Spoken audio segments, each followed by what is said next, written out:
Japan के पूर्व प्रधानमंत्री शिंजो आबे की हत्यारे की पहचान जापान के पूर्व नौसैनिक के रूप में हुई है, जिसके बाद से अब भारत में भी कुछ मोदी विरोधी पार्टियों ने आबे की मौत को केंद्र सरकार की अग्निपथ योजना से जोड़ना शुरू कर दिया है और अपनी घटिया राजनीति को अंजाम देकर फिर एक बार भारतीय सेना पर ही सवाल उठाए जाने लगे हैं। देखिए रिपोर्ट।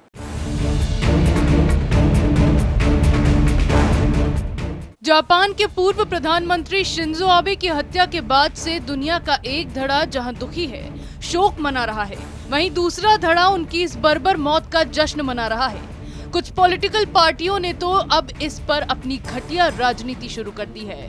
कांग्रेस के बाद अब बंगाल की सत्ताधारी पार्टी टीएमसी ने भी आबे की हत्या को केंद्र सरकार की अग्निपथ योजना से जोड़ दिया है।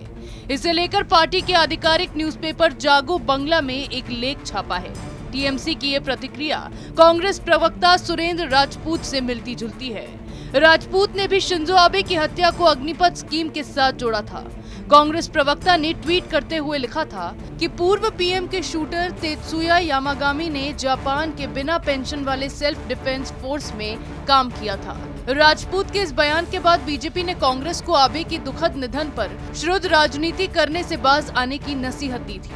अब ऐसे ही टीएमसी के मुखपत्र में इसे लेकर एक आर्टिकल छापा गया है।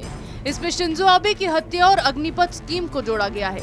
लेख कहता है कि शिंजो आबे की हत्या ने दिखाया है कि क्यों अग्निपथ स्कीम को लेकर लोगों की चिंता थी। आबे का हत्यारा तेत्सुया यामागामी ने बिना पेंशन के जापानी सेना में सेवा दी थी। ये समझना महत्वपूर्ण है कि केंद्र सरकार भी अग्निपथ स्कीम के तहत सैनिकों की भर्ती करने जा रही है। इसके बारे में पूरा देश उत्साहित है। अग्निवीरों को सिर्फ 4.5 साल के लिए सेना में काम करने का मौका मिलेगा। रिटायरमेंट के बाद उन्हें कोई पेंशन नहीं मिलेगी। अन्य बेनिफिट्स का भी वो लाभ नहीं ले पाएंगे। आपको बता दें कि जापान के पूर्व प्रधानमंत्री शिंजो आबे को नारा शहर में एक कैंपेन के दौरान तेत्सुया ने गोली मारी थी। गोली लगने के बाद उन्हें स्थानीय अस्पताल में भर्ती कराया गया था। इसके करीब 5 घंटे बाद शिंजो आबे की मौत हो गई थी। इस खबर ने पूरी दुनिया में हड़कंप मचा दिया था। इसे लेकर भारत में एक दिन के राष्ट्रीय शोक का ऐलान किया गया, लेकिन वहीं वामपंथी उनकी मौत पर जश्न मनाते दिखे। पूरा चीन उनकी मौत की कामना करने लगा था। हालांकि आबे की हत्या के पीछे की साजिश की जांच की जा रही है। साथ ही इस साजिश में चीन का हाथ होने की भी आशंका जताई गई है। लेकिन इस बीच भारत में भी आबे की मौत पर अपनी घटिया राजनीति को अंजाम देकर टीएमसी और कांग्रेस जैसी पार्टियों ने उसे भी मोदी विरोध का जरिया बना लिया है।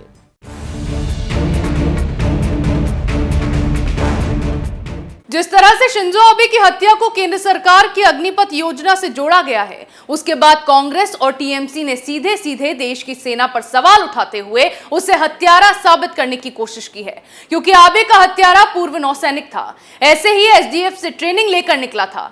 लेकिन इन पार्टियों को यह समझना चाहिए कि अग्निपथ योजना के तहत जिन लोगों की भर्ती हो रही है, उन्हें देश की सेवा के लिए ट्रेनिंग दी जाएगी। और अगर कोई इस तरह की हरकत को अंजाम देता है तो उसकी कोई उम्र नहीं होती, ना ही किसी के मंसूबों का अंदाजा पहले से लगाया जा सकता है।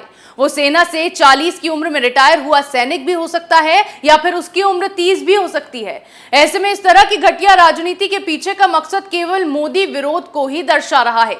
ऐसी खबरें हम आपके लिए लाते रहेंगे। तब तक के लिए देखते रहिए कैपिटल टीवी।